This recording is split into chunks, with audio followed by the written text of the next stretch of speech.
Pertama sekali saya nak share tentang pengalaman saya masa hantar bantuan pada umat Islam pelarian Syria dulu. Masa sampai di sempadan Turki Syria, masa tu Ramadan 2 atau 3 tahun yang lepas. Kemudian kami ni buat majlis berbuka puasa dengan pelarian Syria.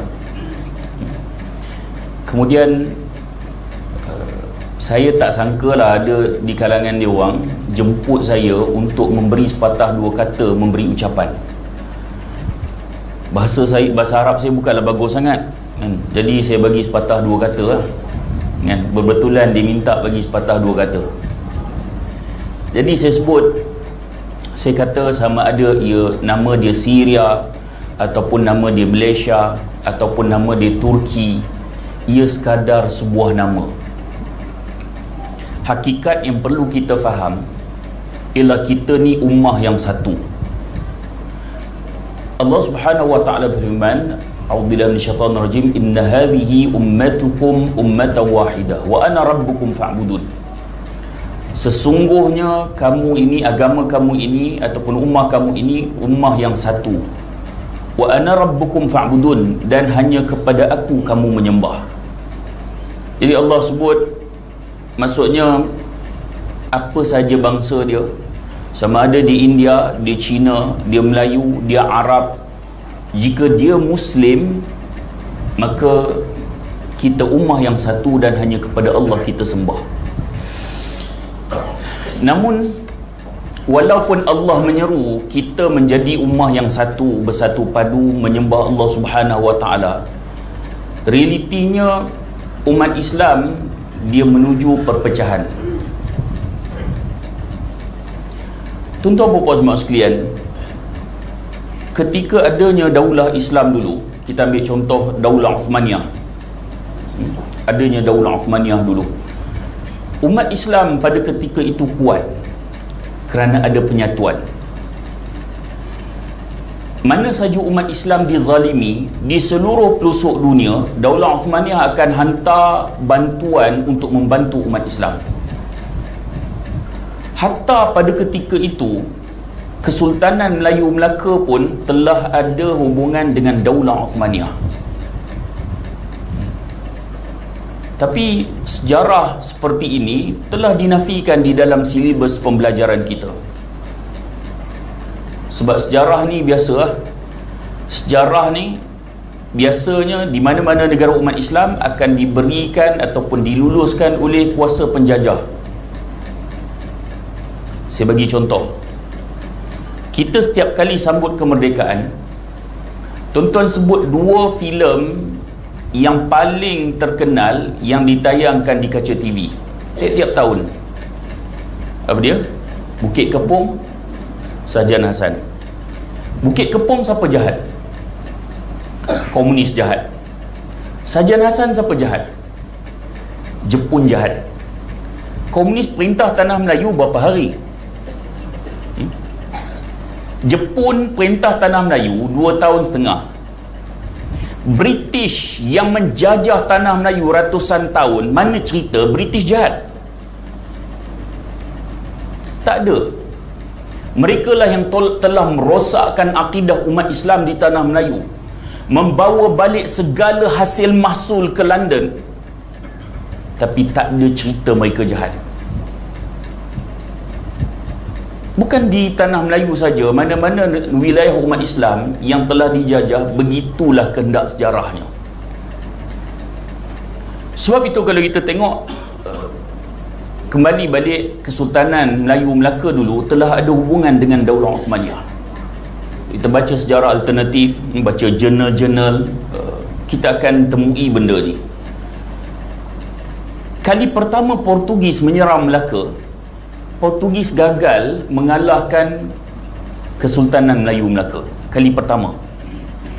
Secara logiknya, kalau Portugis membawa gerombolan tentera laut yang mempunyai meriam-meriam yang besar, secara logiknya kali pertama pun Melaka kalah dah. Sebab digambarkan orang Melayu guna keris, tombak dan panah. Mana mungkin nak lawan? Cukup tentera Portugis duduk tengah laut dan tembak meriam je.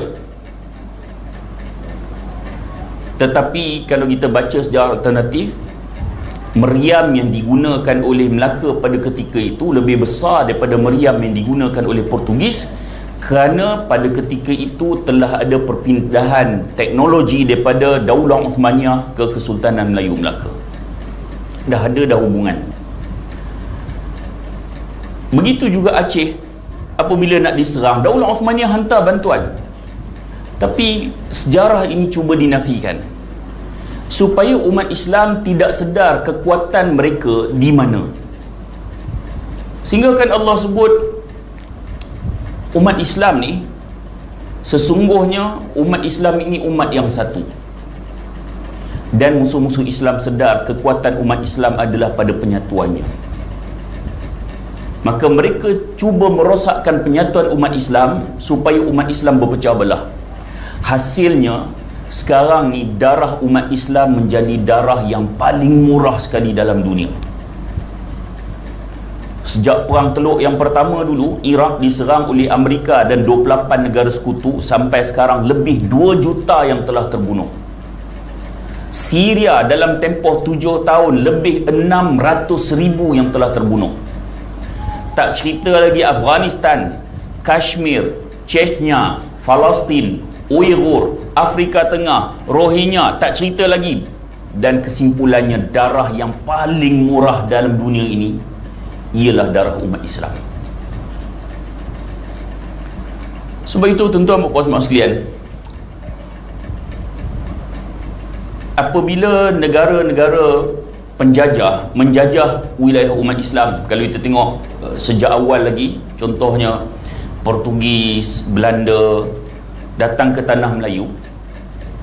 Bila mereka datang ke tanah Melayu, kalau kita baca dalam sejarah kita, silibus pendidikan kita, kenapa Portugis, Belanda pun semua datang ke Melaka? Kenapa? Poin yang paling awal sekali ialah nak rempah. Betul kan? Nak rempah.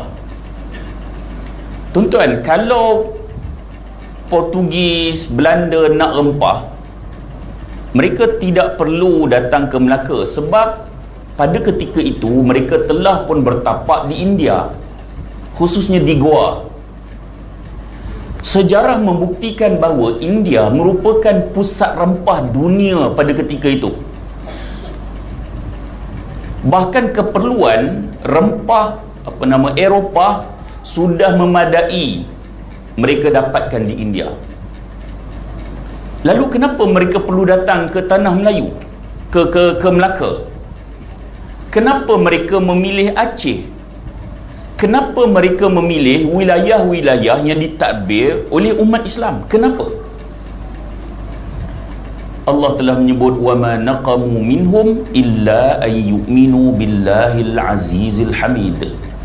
Dan tidaklah mereka dendam, mereka bunuh, mereka memusuhi, hanyalah kerana orang-orang Islam ni beriman pada Allah yang Maha Perkasa lagi Maha Terpuji. Maksudnya Allah dah sebut dah, permusuhan mereka kerana keimanan yang ada pada orang Islam, bukan sebab lain. Namun mereka cuba gambarkan dalam sejarah, mereka datang sebab rempah. Orang Islam taklah berapa marah sangat. Cuba kalau sejarah benar diceritakan, mereka datang kerana agama, kerana keimanan umat Islam, maka umat Islam akan rasa marah. Lalu mereka berjaya meredakan kemarahan umat Islam. Cerita datang sebab ekonomi, sebab nak rempah. Dan mereka mengitar sejarah ini sehinggalah pada zaman moden, apabila Amerika menjajah bumi Iraq dengan gerombolan 28 buah negara. Apa penganalisis politik cakap? Penganalisis mereka kata sebab Amerika nak minyak. Betul kan? Mereka kata Amerika nak minyak. Kalau sekadar Amerika nak minyak, Amerika tidak perlu menjelajah jauh ke Iraq, sebab kedudukan Amerika dengan Iraq terlalu jauh. Bahkan Terbukti Amerika telah menghabiskan trilion dolar untuk survival tentera mereka di Iraq. Mereka tak perlu pergi Iraq kerana kedudukan mereka sudah cukup ataupun memadai. Mereka langkah sedikit ke Venezuela, kerana Venezuela adalah antara pengeluar minyak terbesar di dunia. Tak jauh, sebelah aja dengan langkah sikit je. Bahkan hubungan Amerika dengan Venezuela tak baik sangat pun. Kenapa tak menjajah Venezuela kalau benar nak minyak? Begitu jugalah apabila mereka menjajah Afghanistan. Penganalisis barat cuba menyampaikan pada kita bahawa di Teluk Kaspia ada minyak. So ekonomi diberikan tumpuan, lalu umat Islam kurang rasa marah. Amerika nak minyak sebenarnya. Cuba rahsia sebenar didedahkan.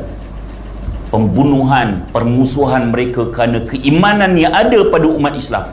Maka umat Islam akan sedar ketika itu.